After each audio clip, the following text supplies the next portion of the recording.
हे friends, WhatsApp. मैं आपकी friend सी पिंकी गोयल आपका स्वागत करती हूँ अपने यूट्यूब चैनल पे। फ्रेंड्स, हम पढ़ रहे हैं the Indian contract act 1872।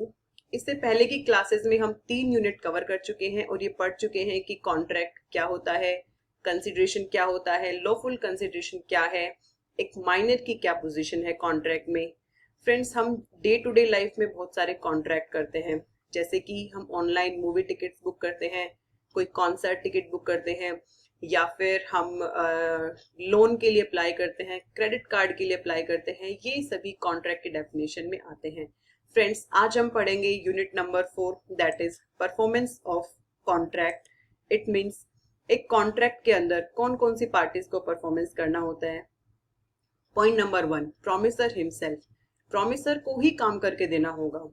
For example, mister Salman Khan एक मूवी साइन करते हैं, राधे मूवी साइन करते हैं। ड्यू टू एनी रीजन वो ये नहीं कर पाते हैं, क्या वो अपने ब्रदर सोहेल खान को ऐसा बोल सकते हैं कि आप मेरी जगह पे ये काम करके दे दो? नहीं, ऐसा नहीं है, बिकॉज ये स्किल बेस्ड काम है, ये पर्सनल कंसिडरेशन इन्वॉल्व है इसके अंदर। सो यहाँ पे प्रोमिसर को ही अपना परफॉर्मेंस डिस्चार्ज करना होगा। Point number 2, agent of promisor. Friends, आपने हल्दीराम का नाम सुना होगा। दिल्ली में हल्दीराम बहुत फेमस है। जब भी हम खाना ऑर्डर करते हैं हल्दीराम से, क्या हल्दीराम हमें खुद डिलीवर करने आते हैं? नहीं, उन्होंने अपने एजेंट अपॉइंट कर रखे हैं, जैसे कि स्विगी, जोमेटो एटसेट्रा। वो हमें खाना डिलीवर करने आते हैं। सो हमारा कॉन्ट्रैक्ट हल्दीराम से है, बट उनके एजेंट अब उनका परफॉर्मेंस कंप्लीट करते हैं। लीगल रिप्रेजेंटेटिव, अगर एक कॉन्ट्रैक्ट में किसी भी एक पार्टी की अनफॉर्चुनेटली डेथ हो जाती है, तो उसके लीगल रिप्रेजेंटेटिव उस कॉन्ट्रैक्ट को कैरी करते हैं with the survivor partners. Third person, कोई भी थर्ड पर्सन, कोई भी स्ट्रेंजर जो है वो परफॉर्मेंस दे सकता है कॉन्ट्रैक्ट में। For example, A and B के बीच में एक कॉन्ट्रैक्ट होता है गुड्स डिलीवर करने का, उसके बदले बी पेमेंट करेगा। ड्यू टू एनी रीजन ए माल नहीं सप्लाई कर पाता है, सी जो कि ए का फ्रेंड है, उसकी माली हालत को देख के उसका फ्रेंड कहता है ठीक है यार, मैं आपकी जगह पे माल सप्लाई कर दूंगा। So this is called third person performance. इस तरीके का कॉन्ट्रैक्ट वैलिड है और उसको डिस्चार्ज माना जाएगा। जॉइंट प्रोमिसर्स, जब दो या दो से ज्यादा पर्सन आपस में जॉइंटली किसी काम को करने के लिए कॉन्ट्रैक्ट करते हैं, then this is called joint प्रोमिसर्स।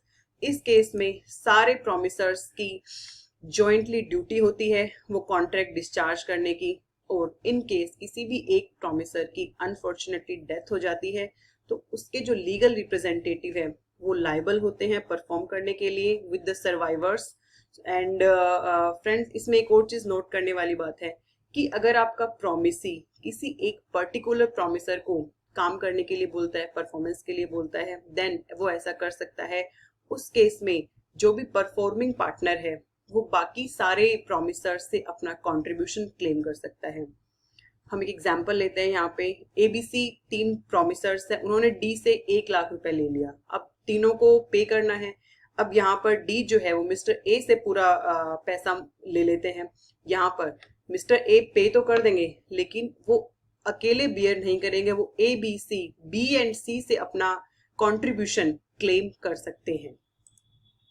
Friends, अब हम देखेंगे ऐसे कौन से कॉन्ट्रैक्ट हैं जिनको परफॉर्मेंस की रिक्वायरमेंट नहीं है और वो डिस्चार्ज माने जाएंगे on good ground, on valid ground. So novation, novation जैसा कि नाम से ही पता लग रहा है, हमने एक नया कॉन्ट्रैक्ट एंटर कर लिया पुराने वाले की जगह। आपने ओला में तो ट्रैवल किया होगा, ओला में हम सब ट्रैवल करते हैं। जब भी हम ओला में, जैसे ही ड्राइवर आता है, हम जब कार के अंदर स्टेप इन करते हैं, वो हमसे एक ओटीपी मांगता है। As soon as the OTP is entered, हमारी ड्राइव स्टार्ट हो जाती है और हमारा और उस कैब का एक कॉन्ट्रैक्ट स्टार्ट हो जाता है। आप कुछ दूर जाते हैं एंड कार हो जाती है ब्रेक डाउन। अब ओ शिट, अब हमारा कॉन्ट्रैक्ट होता है खत्म। ओला जो है एक नई गाड़ी भेजेगी और एक नया ओटीपी भेजेगी। नई गाड़ी को आप नया ओटीपी दोगे और आपकी नई ड्राइव स्टार्ट हो जाती है। इट मीन्स आपका कॉन्ट्रैक्ट न्यू हो गया, पुराना कॉन्ट्रैक्ट डिस्चार्ज हो गया है। सो यही यहाँ पर लिखा है, द पार्टीज टू कॉन्ट्रैक्ट में substitute a new contract for the old one. Rescission, नाम से ही पता लग रहा है, cancellation of old contract.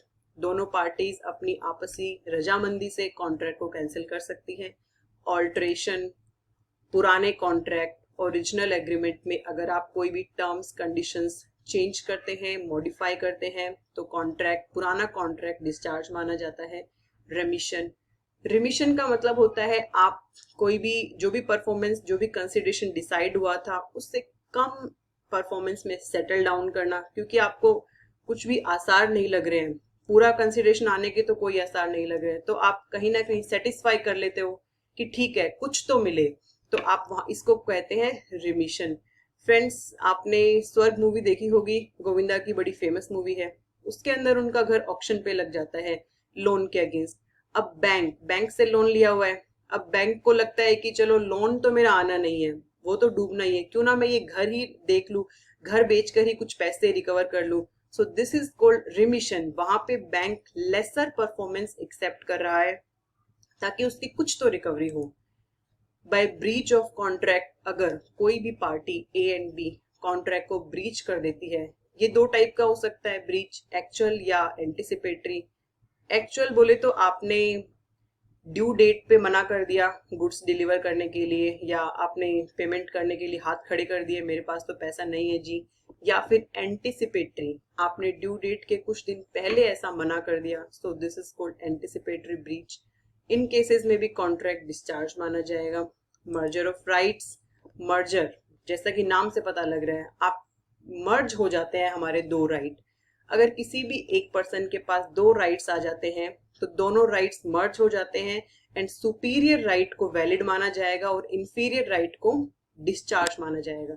For example, mister A अगर कहीं रेंट पे रहते हैं और लेटर ऑन वो उसी घर के ओनरशिप में आ जाते हैं, तो रेंट एग्रीमेंट, जो रेंट वाला कॉन्ट्रैक्ट है, वो ऑटोमेटिकली डिस्चार्ज माना जाएगा। और अब ओनरशिप, जैसे ओनरशिप वाला जो राइट है वो वहां पे सुपरसीड करेगा और पुराना कॉन्ट्रैक्ट डिस्चार्ज माना जाएगा।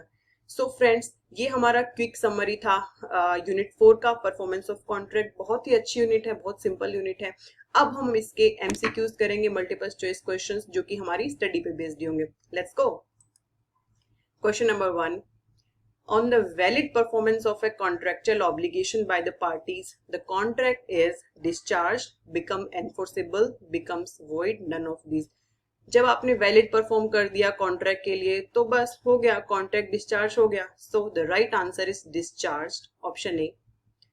Which of question number 2, which of following person can perform the contract? Promiser alone, legal representative, agent of promiser, all of these. हमने अभी पढ़ा है कि खुद प्रॉमिसर भी कर सकता है, लीगल रिप्रेजेंटेटिव भी करते हैं, डेथ के केस में एजेंट भी कर सकता है, all of these. So the right answer is question number option number D. Question number 3, a contract is discharged by novation, which means the cancellation of existing contract, change in one or more items of the contract, substitution of existing contract for a new one, none of these। हमने novation का meaning पढ़ा था। इसका मतलब जो पुराना contract है वो हमारा कॉन्ट्रैक्ट एक वो कैंसिल हो जाता है, सब्स्टिट्यूट हो जाता है विद द न्यू वन। एक नया, हमने ओला कार का एग्जांपल लिया था, एक नया कॉन्ट्रैक्ट हमारा एग्जिस्टेंस में आ जाता है। So the right answer is option C, substitution of existing contract for a new one. Question number 4, a contract is discharged by rescission, which means change in one or more items of contract, acceptance of lesser performance, abandonment of rights by party, cancellation of existing contract। Friends, rescission का मतलब ही ये होता है cancellation of the existing contract. So the right answer is option D. Question number 5, if a person accepts a lesser sum of money than what was contracted in discharge of whole debts, it is known as waiver, rescission, alteration, remission। हमने देखा था remission का ये मतलब होता है जब एक पार्टी कम कंसिडरेशन पे भी अग्री हो जाती है, खुद को सेटिस्फाई कर लेती है। So the right answer is remission, option D.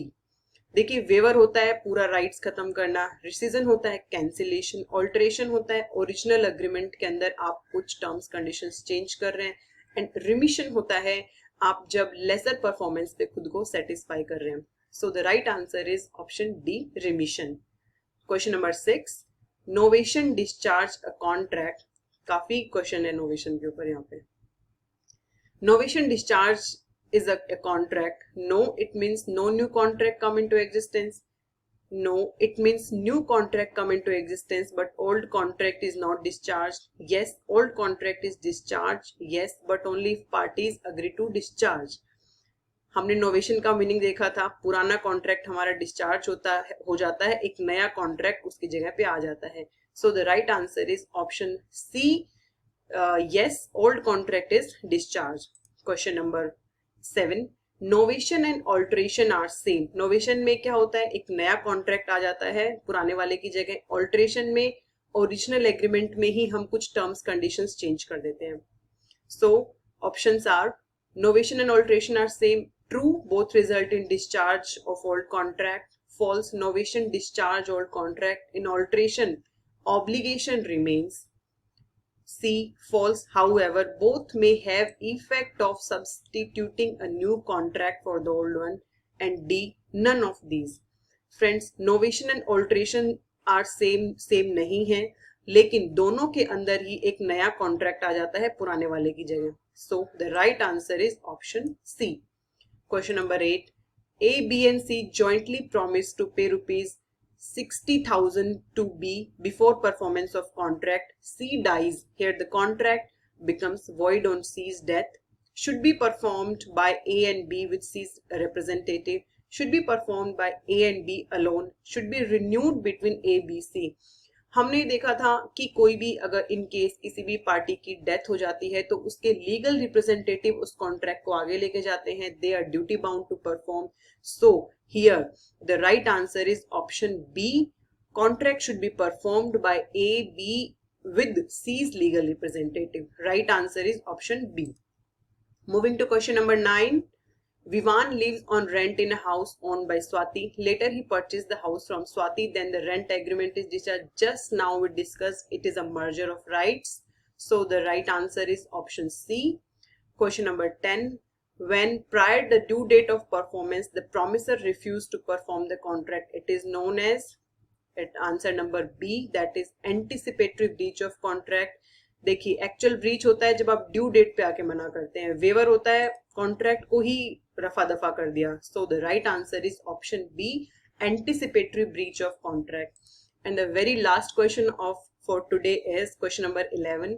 A owes rupees 15,000 to B. A die leaving his estate of rupees 12,000. Legal representative of A are liable to pay 12,000, liable to pay 50, nothing, liable to pay 3. जब भी legal representative की बारी आती है पे करने की, वो सिर्फ उतना ही पे करने के लिए लायबल हैं जितनी उनके पास में प्रॉपर्टी छोड़कर गए हैं, वो उसके आगे वो लायबल नहीं है. सो अगर वो 12,000 की स्टेट छोड़ के गए हैं तो सिर्फ वो 12,000 तक ही लायबल है. So the right answer is option A.